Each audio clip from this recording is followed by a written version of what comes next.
बिस्मिल्लाहिर्रहमानिर्रहीम। अस्सलाम वालेकुम। मैं हूं सोहेब मरगूब और आप देख रहे हैं इदारा नज़रिया पाकिस्तान का official YouTube channel my Pakistan. आज हम बात करेंगे इंडिया के एक्सटर्नल एक्सट्रीमिज़म पे, यानी उस एक्सट्रीमिज़म पे जिसको कनाडा ने अपनी 2025 की लेटेस्ट रिपोर्ट में एक्सेप्ट किया है कि इंडिया ने जो इस्लामोफोबिया फैलाया और जो कुछ वो सिखों के खिलाफ कनाडा के अंदर हरकतें कर रहा है, उससे कनाडा की इंटरनल सिक्योरिटी को लॉस हो रहा है। और फिर हम बात करेंगे कि इंडिया में जो कुछ हो रहा है मगरबी बंगाल में इलेक्शन के बाद, वो क्या है और कितने मुसलमानों के मकानात को, दफातर को, घरों को और चीज़ों को आग लगाई जा चुकी है, कितनी मसाजिद को शहीद किया जा चुका है, और ये सारा कुछ 2.5 लाख बॉर्डर सिक्योरिटी फोर्स और दीगर नीम फौजी दस्तों के नाक के नीचे हुआ है और अभी तक जारी है, जिसको रोकने में नाकाम रहे हैं नए चीफ मिनिस्टर शुभेंदु अधिकारी। तो सबसे पहले हम चलते हैं कनाडा, जहां कनाडा ने 2025 की अपनी इंटेलिजेंस रिपोर्ट जारी की, जिसमें उन्होंने कहा है कि इस्लामोफोबिया ने कनाडा के अंदर भी बहुत से ऐसे इंसिडेंट्स को जन्म दिया जो बिल्कुल बेबुनियाद बातों पर किए गए। मुसलमानों के खिलाफ एक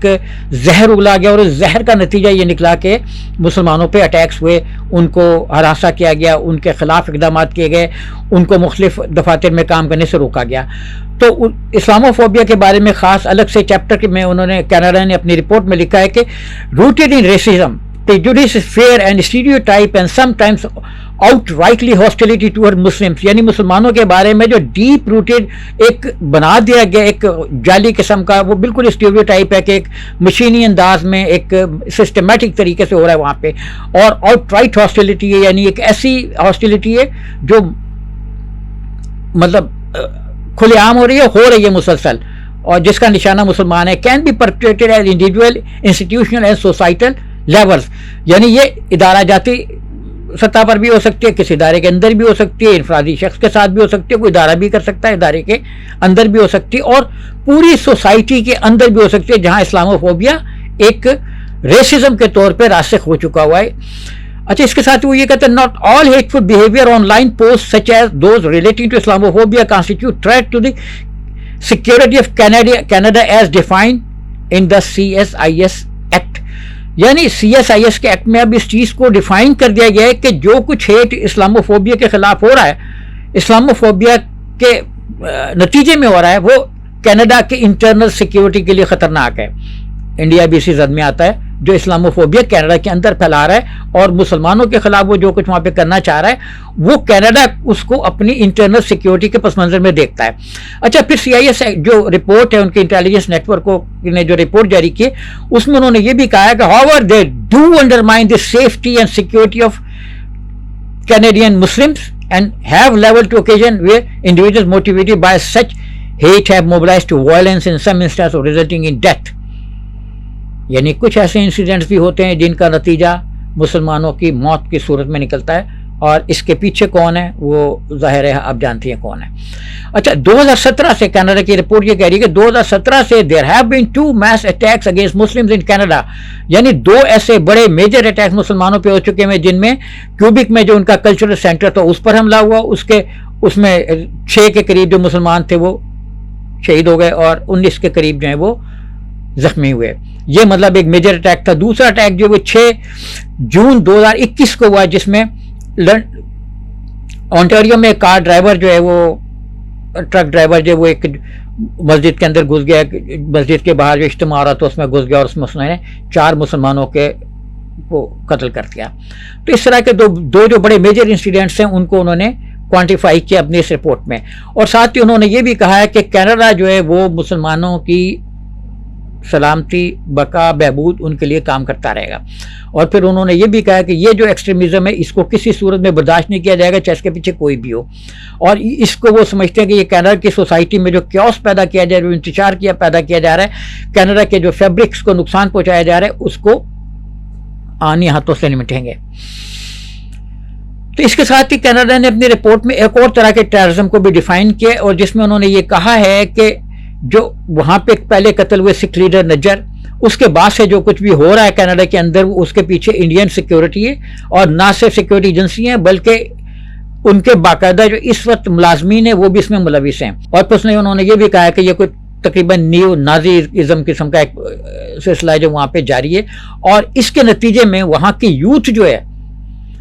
अफसोसनाक सूरत हाल इस पे ये है कि वहाँ की जो यूथ है वो रेडिकलाइज हो रही है, और growing trend of youth as young as 13, यानी 13 साल के बच्चे जो हैं वो उस रेडिकल जो काउंटर टेररिज्म उसमें इन्वॉल्व हो रहे हैं। यानी जब ये टेररिज्म पैदा हो रहा है, इससे कनाडा के अपने लोग भी मुतासिर हो रहे हैं, और फिर अपने लोगों के मुतासिर होने से वहाँ पे जो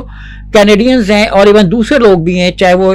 हिंदू हों या सिख हों, वो भी उससे मुतासिर हो रहे हैं। उनके यूथ जो है वो भी उसकी तरफ जा रहे हैं, और इन्वेस्टिगेशन जो है वो ऐसे केसों में हुई है जिसमें एक 18 साल के नौजवान के खिलाफ भी बड़ी सीरियस किस्म की इंटेलिजेंस हुई, और काउंटर इंटेलिजेंस इन्वेस्टिगेशंस जो हैं वो रेगुलरली मॉनिटर कर रही हैं कनाडा के अंदर, ख़ास तौर पर जो यंग इंडियंस हैं उनको भी, और ज़ाहिर है कैनेडियंस को भी मॉनिटर कर रही होंगी, लेकिन ये रिपोर्ट में तो वो नहीं लिखेंगे इस तरीके से डायरेक्टली। लेकिन उन्होंने ये बहरहाल कहा है कि वो न्यू नाजी का जो पैटर्न वहाँ पे हो रहा है, और इसके पस मंज़र में ज़ाहिर है बैरूनी अनासर ज़्यादा हैं, और इस अनासर की जिम्मेदारी उन्होंने ज़ाहिर है रशिया पर भी डाली है, कुछ और एक दो मुल्कों पर भी डाली है, क्योंकि यूक्रेन में कनाडा जो है बड़े खुल के सपोर्ट कर रहा है, और उनका ख्याल है कि यूक्रेन में सपोर्ट करने की वजह से जो कुछ भी उनके इंटेलिजेंस एजेंसीज को ज़्यादा मेहनत के साथ करना पड़ा है, क्योंकि जो कुछ भी हो रहा है उसके पीछे रशिया भी है, और कई मरतबा ऐसे इंसिडेंट्स को उन्होंने पकड़ा भी है, देखा भी है और रोका भी है, और उससे मुल्क को बचाया भी है बकौल कैनेडियन उसके टास्क फोर्स के। अच्छा, उन्होंने ये भी कहा कि जो फाइनेंशियल एक्शन टास्क फोर्स है, जिसको हमारे यहाँ बड़े आम लफ्जों में फेटफ कहा जाता है, उन्होंने भी कनाडा के अंदर जो टेररिज्म हो रहा है उसको रोकने में कनाडा की मदद की है, और जो कनाडा के अंदर फंडिंग हो रही है टेररिज्म के हवाले से उसको भी रोकने में उसमें उन्होंने काफ़ी मदद की। आपको याद होगा हम पहले भी एक आधे प्रोग्राम में कहीं बात कर चुके हैं कि जो इंडिया के बड़े बिलियनियर्स हैं, जो बिलियंस ऑफ डॉलर के बिलियनियर हैं, वो भी भागकर कनाडा और अमेरिका और इधर उधर पनाह गुज़ी हुए हैं, और उन पर भी मनी लॉन्ड्रिंग का इंडिया के अंदर भी एलिगेशंस हैं, और फेटफ ने भी उनके बारे में इंडिया को कहा है कि आप इन फाइनेंशियल ये रिसोर्सेज जो बाहर गए इसकी इंक्वायरी करें कि ये कैसे गए हैं। अभी भी इंडिया ये कहता है कि हमारे बहुत से जो पैसा है वो स्मगल हुआ है, बहुत सा पैसा मनी लॉन्ड्रिंग में जा रहा है। खुद आज से चंद साल पहले नरेंद्र मोदी ने जब नोटबंदी की थी, 2000 रुपये का भी नोट बंद कर दिया था उन्होंने, तो इसके पीछे भी यही था कि शायद बहुत ज़्यादा नोट जो है वो स्मगलरों के हाथों में, मनी लॉन्ड्रर्स के हाथों में, लेकिन उसको रोक नहीं सके थे, क्योंकि चंद लाख अपना एक माइनर सा है 0.2% के करीब जो नोट था वो मार्केट से गायब हुआ था। ये वो लोग थे जो बेचारे जिनसे नोट गुम हो गए हुए थे, फट गए हुए थे, आउटडेटेड हो गए थे, जमा नहीं करा सके थे, या टाइम बार हो गए थे। इस तरीके से थोड़ा सा एक पोर्शन था जो जिसको वो कहते हैं, मनोज तिवारी जो उनके इस वक्त मेंबर हैं, तो वो ये कहते हैं कि ये पैसा है जो टेररिज्म में इस्तेमाल हो रहा है तो चाहे वो बेचारे उस आदमी को जो 2 वक्त की रोटी भी नहीं खा सकता। तो कनाडा ने अपनी रिपोर्ट में बड़ा खुल के ये इस चीज़ का एतराफ़ किया है कि जो उनका निज़ाम है वो बड़े ख़तरनाक तरीके से एक रेडिकलिज्म के उसमें। अमेरिका के अंदर भी इस तरह की इंक्वायरीज चल रही हैं कि किस तरीके से इंडियंस में वो जा रहे हैं, और अमेरिका के स्टेट लेवल पे भी इस चीज़ को फॉलो किया जा रहा है। अमेरिका के स्टेट ऑर्गन का एक है सीआर, जो उनके रिलीजियस ऑर्गेनाइजेशंस को के लिए कि स्टेट के नीचे एक बनी हुई है, जिसमें मेंबर पार्लियामेंट भी हो सकते हैं, यानी कांग्रेस के मेंबर भी हो सकते हैं, सेनेटर्स भी हो सकते हैं, और कुछ सिलेक्टिव लोग भी होते हैं। तो उस ऑर्गेनाइजेशन ने ये कहा है कि रॉ को,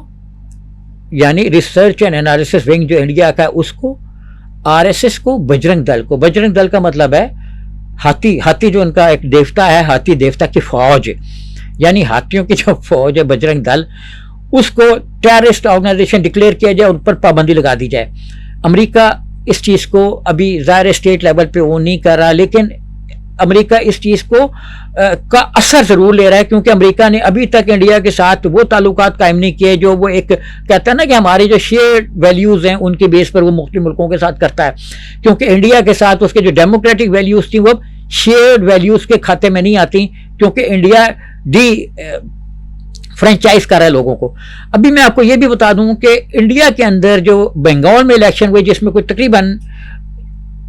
29 बाज़ रिपोर्ट्स के मुताबिक और 31 लाख लोगों को डिफ्रेंचाइज किया गया, उसमें अगरचे ये कहा जाता है कि मुसलमानों की जो आबादी है उससे तकरीबन कोई 40 से 60% के करीब लोगों को डिफ्रेंचाइज किया गया आबादी के उसमें से ज़्यादा, और कहा जाता है कि उसमें ज़्यादातर हिंदूज हैं। एक्चुअली उसमें हिंदू ज़्यादा नहीं है, उसमें ज़्यादातर जो दलित और बिछड़े जिनको कहते हैं कि जो पीछे रह गए हैं, पसमानदा लोग हैं, और इस तरह के जो नॉन हिंदूज हैं वो उसमें ज़्यादा है, या जिनको बंगाली डिक्लेयर किया गया है। अभी इसमें आप ये देखें कि मुसलमान वहां पे जीते हैं तकरीबन कांग्रेस के टिकट पे 29 और बाकी। तो बंगाल में उन्होंने, बंगाल में और आसाम में, इन 2 डिस्ट्रिक्ट्स में उन्होंने क्या किया, मुसलमानों की सीटों को खत्म करने के लिए डिलिमिटेशन हुई, एक्ट आया नया 2025 में, जिसमें उन्होंने मुसलमानों की सीटों को, फर्ज करें किसी हल्के में मुसलमान 80% है, 2 हल्कों में कितने हैं 80%, और ये 80% 2 हल्कों में 2 मेंबर्स को इलेक्ट करवा सकते हैं। इनको उन्होंने कंबाइन करके एक हल्का बना दिया। क्या किया, 2 मुसलमानों की अक्सरती हल्कों को एक बना दिया, और जो मुसलमानों की स्ट्रेंथ वाले हल्के आसाम के अंदर, जहां वो बड़ी ही आसानी के साथ अपने मेंबर्स को इलेक्ट करवा सकते थे, उनकी तादाद थी 35 को गिरा के वो ले आए 19 पे। यानी उन्होंने डिलिमिटेशंस में मुसलमानों से कितनी सीटें छीन ली, आप माइनस कर लें 35 में से 19 तो 20 16 के करीब सीटें जो उन्होंने इलेक्शन से पहले छीन ली। इसके बाद जो कहा जाता है ना कि मुसलमान इतने डिफ्रेंचाइज नहीं हुए जितने कि हिंदू हो गए, तादाद उनकी ज्यादा, तो एक्चुअली मुसलमानों को उन्होंने डिफ्रेंचाइज किया उन हल्कों में जहां उनकी अक्सरियत 80%, मुर्शिदाबाद जैसे या मालदा है, इन हल्कों में मुसलमान 60% जीत सकते थे, लेकिन उन्होंने इन हल्कों में उनको डिफ्रेंचाइज कर दिया जहां पे उनकी वो अपने MNAs, MPAs, मेंबर पार्लियामेंट्स और लोकसभा के मेंबर और लेजिस्लेटिव असेंबली जो मतलब लोकल उनकी असेंबली है आसाम की, उसमें ला सकते थे। सेम सिचुएशन हुई, अभी तो मैंने बंगाल का बताया मुर्शिदाबाद, ये वो सेम हुई बिहार में, सेम दीगर इलाकों में, और ये इससे पहले ये उन्होंने एक्टिविटी की मकबूजा जम्मू कश्मीर में, जहां उन्होंने कश्मीर की असेंबलियां जो है, सीटें जो है वो 52 से घटा के 46 कर दी और जम्मू को सीटें दे दी। जहां पे हिंदू अक्सरियत के इलाके थे वहां पे उन्होंने सीटें दे दी ताकि ज्यादा इलेक्ट वाले। मुसलमानों के हल्कों को उन्होंने आपस में जम करके 2 हल्कों को जहां उनकी अक्सरियत थी उसको एक बना के तो 6-7 सीटें उन्होंने वहीं से छीन ली इलेक्शन से पहले, प्री पोल रिगिंग। अच्छा, इस चीज को मॉनिटर किसने किया है? इस चीज को मॉनिटर किया है इंडिया के कुछ NGOs ने और क्रिश्चियन साइंस मॉनिटर ने। क्रिश्चियन साइंस मॉनिटर ने अपनी वेबसाइट पर यह डाला है कि मुसलमानों को, ये जो मैंने अभी बातें की इनमें से बहुत सी बातें उनकी वेबसाइट्स पर, जो इवन मसीहों के ऑर्गेनाइजेशंस हैं उनकी वेबसाइट पर मौजूद हैं कि मुसलमानों को और अकलियतों को किस तरीके से आसाम में, बंगाल में, मुख्तलिफ इलाकों में डिफ्रेंचाइज किया जा रहा है। तो हमें भी इस पर गौर करना चाहिए, बैरूनी मुल्क भी इस पर गौर किया जा रहा है। अभी आप देखें कि जी ये कहा जा रहा है कि जब से बंगाल में जीते, कहा जाता है ना कि 2.5 लाख फौज इसलिए लाई गई 24 के करीब, मैंने पहले भी एक प्रोग्राम में बात की, 24 के करीब जो है ना वहां पे उन कंपनियां लगा दी गई कि जी ये जो है ना ये अमन अमान कायम करेंगे। तो उनकी नाक के नीचे जब से शविंदो अधिकारी, कोई शविंदो कहते हैं, कोई कुछ कहते हैं, जो मर्जी कहते रहे, तो जब से ये साहब आए हैं, चीफ मिनिस्टर बने हैं, इनकी नाक के नीचे मसाजिद के अंदर जाके लोग मौसीकी में जश्न मना रहे हैं, उसके अंदर वो आलात में आवाजें दे रहे हैं, अपने म्यूजिक बजा रहे हैं और आगे लोग नमाज पढ़ रहे हैं। यही काम अगर कोई मुसलमान मंदिर के अंदर जाके करेगा तो उसको 1000 साल की सजा हो जाएगी, मुकदमे से पहले ही उसकी समाअत ही नहीं होगी, जैसे खालिद की नहीं हो रही और लोगों की नहीं हो रही, तो समाअत ही नहीं होगी मुसलमानों की अगर वो चले जाए UAPA के तहत अंदर होंगे। और जो मतलब वहां पे मसाजिद के अंदर जाके हेट को अपने हाईएस्ट लेवल पे ले गए में, उसको सिर्फ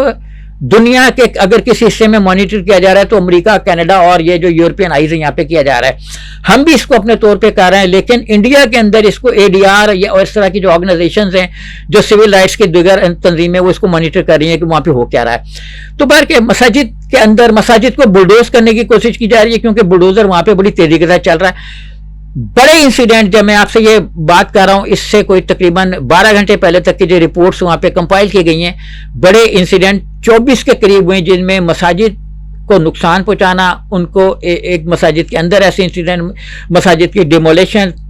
इस तरह की चीजें जो वो हुई हैं, और दुकानों को आग लगाई गई है, मुसलमानों के घरों को जलाया जा रहा है, एक मुसलमान को छत से नीचे फेंक दिया गया, फिर कहा गया खुद ही गिर गया है। इस तरह के इंसिडेंट्स हो रहे हैं। एक जगह पे कोई तकरीबन 60 के करीब मुसलमानों की दुकानें थी, उनको जला दिया गया। बीच में 2-4 दुकानें हिंदुओं को भी होती हैं, वो जान के जलाई जाती हैं। लोग कहते हैं कि जी हिंदुओं की दुकानें भी जल गई, फलाना भी हो गया, उनको भी नुकसान पहुंचा, उनको भी मारा। ये उनकी स्ट्रेटजी का हिस्सा है। भारतीय जनता पार्टी, RSS, बजरंग दल, ये जो हाथी की फौज है, ये एक खास स्ट्रेटजी और पैटर्न पे काम करती है, जिसका मकसद ये होता है कि 2-4 अपने लोगों को नुकसान पहुंचाओ और फिर कह दो बलवा हो गया। क्योंकि अगर सिर्फ मुसलमानों को नुकसानों की खबरें आएंगी, नुकसानात की खबरें आएंगी, तो पूरे दुनिया में ये जाएगा कि मुसलमानों के खिलाफ हो गया। लेकिन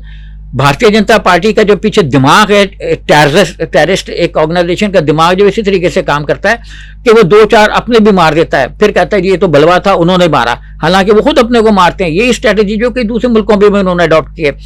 तो जो association of protection of civil rights है, उन्होंने इस चीज को क्वांटिफाई करना शुरू कर दिया है कि क्या हो रहा है। और 7 मई को इलेक्शन रिजल्ट आने के 4 मई को इलेक्शन रिजल्ट जब आए हैं, तो उसके बाद से 3 रोज के अंदर 7 मई तक जो है ना वो क्या हुआ है, 7 मई तक उन्होंने बताया कि 34 बड़े इंसिडेंट्स हुए, जिनका मैंने अभी आपको बताया, जिक्र किया कि 34 बड़े इंसिडेंट हुए, जिनमें से नॉर्थ 24 परगना, ये उनका एक एरिया है, वहां पे बहुत ज्यादा इंसिडेंट्स हुए। उस 8 इंसिडेंट हुए। कोच बिहार एक इलाका है, वहां पे इंसिडेंट्स हुए, ये भी बहुत ज्यादा मतलब शदीद मुतासिर में। कोलकाता मेट्रो के अंदर इंसिडेंट हुए, बसों के अंदर हुए, और भी हुए जो मतलब नहीं हुए। इसके बाद मुर्शिदाबाद और हावड़ा या हावड़ा जो भी उनका एरिया, यहाँ पे दुकानों को, घरों को जलाया गया है, मसाजिद को बुलडोज करने की कोशिश की गई है, और पुलिस की नाक के नीचे, फौज की नाक के नीचे, सीआरपीएफ और बॉर्डर सिक्योरिटी फोर्स, इन दस्तों की नाक के नीचे ये सारा कुछ हो रहा है। और कई मकामात पे जिनको क्वान्टिफाई किया गया, कई मकामात पर तो फौज और पुलिस के दस्ते जो हैं वो खुद भी मुसलमानों के खिलाफ टेररिज्म में इन्वॉल्व हो रहे हैं, बाकायदा शरीक हो रहे हैं। वो भी मतलब इस तरह की हरकतें कर रहे हैं कि जी डरा रहे हैं, धमका रहे हैं और सिक्योरिटी दे रहे हैं उन हिंदुओं को जो ये सारा कुछ कर रहे हैं। मुसलमानों के जो वहां पे मिल्कियत के मकानात थे, किसी भी कानून के बगैर उनको गिराया जा रहा है। अच्छा, अब ये कहा जाएगा कि जी ये तो इलीगल थे, ये तो इलीगल थे। अभी आप देखें कि जब भारत ने मकबूजा कश्मीर में हरकतें की, तब भी उन्होंने कहा इलीगल है। अभी इसके बाद जब उन्होंने एक एक्टिविटी करना शुरू की है SIR में, जो उन्होंने अभी ये 5 उसमें किया अपना इलाकों में, रियासतों में, तो अब वो करना चाह रहे हैं मजीद जहां पे इलेक्शन होने हैं। और आप देखेंगे कि इसी SIR के जरिए से वो मकबूजा कश्मीर, जम्मू कश्मीर के अंदर रहने वाले कश्मीरियों को भी कह देंगे ये घुसपैठी हैं। मकबूजा जम्मू कश्मीर के अंदर भी, मैं आपको अभी से खबरदार कह रहा हूं कि मकबूजा जम्मू कश्मीर के अंदर भी जो फ्यूचर में जब भी होगा, भी तो वहां पे लोकल इलेक्शन रिसेंटली हुए हैं, लेकिन अब उन्होंने ये सारा एक स्टडी कर लिया हुआ है ना, तो इसको डिफरेंशियाइज कर देंगे। मैं बंगाल की तरफ वापस आता हूं। जब बंगाल में उन्होंने एक, इंदिरा गांधी ने एक जमाने में बड़ा प्रोपेगेंडा किया कि साबका ईस्ट पाकिस्तान से लोग जो है वो दाखिल हो रहे हैं, साबका ईस्ट पाकिस्तान से बंगाली बंगाल में और बिहार में दाखिल हो रहे हैं। तो वो कहाँ हैं, और अगर वो दाखिल हुए थे तो उसमें मुक्ति बाहिनी के अपने लोग थे जो भारत को कोई मौका फराहम करने के लिए, ट्रेनिंग लेने के लिए वहां पे गए होंगे। तो वो, अगर वो लोग वहां पे हैं तो ठीक है, उनके साथ वो जो मर्जी सलूक करे, हमें इससे क्या लेना देना है। लेकिन मेरा ये मानना है कि जो लोग वहां पे गए थे उस जमाने में, वो ट्रेनिंग लेके वापस आ गए थे, उन्होंने टेररिज्म फैलाया, टेररिज्म किया। अभी मैं आपको बता दूं कि भारत की इसी हरकतों के नतीजे में, जो मैंने अभी कनाडा की स्टार्ट में रिपोर्ट का जिक्र किया, तो अभी मैं जिक्र कर दूं नेपाल का। नेपाल में जो नए प्राइम मिनिस्टर आए हैं, उन्होंने, जिस पे अभी बड़ा चर्चा है इंडिया के अंदर, के नेपाल के नए प्राइम मिनिस्टर ने इंडिया को औकात दिखा दी। नेपाल के नए प्राइम मिनिस्टर ने इंडिया को औकात दिखा दी। औकात कैसे दिखाई? औकात ऐसे दिखाई कि उनके फॉरेन सेक्रेटरी जो है वो मिलने गए प्राइम मिनिस्टर को। उनका ख्याल था बड़े मुल्क के वजीर खारजा हैं, अगर अमेरिका का वजीर खारजा तशरीफ लाता है तो वो हमारे मोदी को भी मिल लेता है। उन्होंने सोचा ना, हमारा नहीं, हमारे से मतलब वो सोचते हैं। तो जब उनके फॉरेन सेक्रेटरी वहां पे गए तो उन्होंने कहा कि जी मैंने मिलना है। उसने कहा मैं नहीं मिलता, तुम्हारी औकात क्या है? उन्होंने कहा तुम too small to meet me, कि आपकी ये औकात नहीं है कि आप मुझसे मिल सको, आप बहुत छोटे हो अभी, तो मैं नहीं मिलता आपसे। तो ये मतलब इंडिया का स्टेटस सारा कुछ हो गया हुआ है सारा ममालिक में, जिसको वो किसी जमाने में ये कहता था कि ये तो हमारे बहुत छोटा है, हम तो अब अमेरिकन और ये जो यूनिवर्सल लेवल है, बड़ा हमारा फ्रेम है, उसमें हम पॉलिटिक्स करेंगे। तो वो अभी लोकल जो उनकी पॉलिटिक्स है उसमें भी मार खा रहे हैं। वो अभी मकामी सतह पर पहले अपने आप को कर ले। अच्छा, ये सारा कुछ क्यों हो रहा है? ये सारा कुछ इसलिए हो रहा है कि इंडिया ने अपने अंदर नेपालियों को भी टेररिज्म का निशाना बनाया, उन लोगों को भी बनाया जो ओरिजिनली नेपाल के बाशिंदे थे, उनको भी इधर उधर धकेलने की कोशिश की। बांग्लादेश के साथ इसलिए हुआ कि बांग्लादेशियों को उन्होंने वहां पे हेट उनके खिलाफ फैलाया, और जो मालदीव है उनके खिलाफ हेट फैलाया, तो मालदीव वालों ने भी उन पर रिएक्शन दिया। तो अब सार्क के जो कम से कम 4 मुल्क है वो इंडिया के साथ पोलिटिकली और अपना बायलैटरली सेट नहीं है। उनके साथ रिलेशंस जो है वो ठीक नहीं है। तो जो इंडिया मतलब इस सारे सिनेरियो में मार खा गया, वो अब उसका फ्यूचर क्या है? इस सारे हेट का नतीजा जब इंटरनेशनली हम देखते हैं तो क्या निकलता है? वो ये निकलता है जो नरेंद्र मोदी ने अभी पिछले दिनों एक तकरीर की, जिसमें उन्होंने कौम से कहा अपनी कि मैं तो कुर्बानी नहीं दूंगा, मैं तो भागता रहूंगा, मैं तो गाड़ियों का काफिला है, मैं तो कभी 15-15 दिन बंगाल के इलेक्शन में बिजी रहूंगा, उसके बाद मैं कर्नाटका चला जाऊंगा, कर्नाटक में जाके मैं कहूंगा वहाँ के चीफ मिनिस्टर को कि तू अपनी कांग्रेस पार्टी छोड़ के मेरी पार्टी में आ जा, उसके हैदराबाद में इस तरह की तकरीरें करूंगा, उसके बाद मैं फ्लाई करूंगा, जार लूंगा और मैं चला जाऊंगा अपना स्कैंडिनेवियन कंट्रीज। तो मैं तो मतलब फिरने टुरने के लिए हूँ, फिर कहीं और भी चला जाऊंगा, 2-3 और भी इलाके फिरने मैंने। तो लेकिन कौम को कह रहे हैं कि तुम तेल हर तरह का इंपोर्ट करना बंद कर दो, चाहे वो गाड़ियों का तेल हो, चाहे वो किचन का तेल हो। तो किचन आइटम्स भी उन्होंने कहा इंपोर्ट। भारत में सोना जो है उसका बिजनेस भारत की जीडीपी का 1 to 5% है, यानी 100% है जीडीपी का, और 7% है उनके जो अपना जीडीपी के वॉल्यूम का 1 to 5%, 7% उनकी रनिंग जीडीपी का जो चल रही है जीडीपी उसका 7% ट्रेड इसमें उसका पोर्शन है। तो इसको उन्होंने कहा कि सोने का इस्तेमाल बंद कर दो। सोने के कारीगर बंगाल के हैं, उड़ीसा के हैं। सोने का बिजनेस जो जहां पे ज्यादा हो रहा है वो बंगाल का, सॉरी गुजरात का सूरत है और बाद दूसरे इलाके हैं। 44 लाख से, सेट फिगर नहीं है, 44 लाख से 1 करोड़ लोग इसमें इन्वॉल्व हैं, और 5000 के करीब बिलियनियर्स जो है डॉलरों में वो शादियां करते हैं। बैरून ने मोदी का ना शादियां बाहर कर बंद कर दो। उसके बाद उन्होंने कहा इंपोर्ट बंद कर दो और भारतीय चीजें इस्तेमाल करो।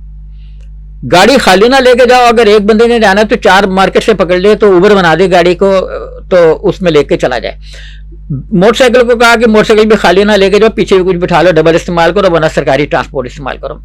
अब लोग इस पे वहां पे ये कह रहे हैं कि ये सारा इसलिए हुआ कि उन्होंने मुसलमानों को डिफ्रेंचाइज करना शुरू किया, मुसलमानों को इकोनॉमिक स्ट्रक्चर से निकालना शुरू किया, मुसलमानों को उन्होंने पीछे धकेलना शुरू किया।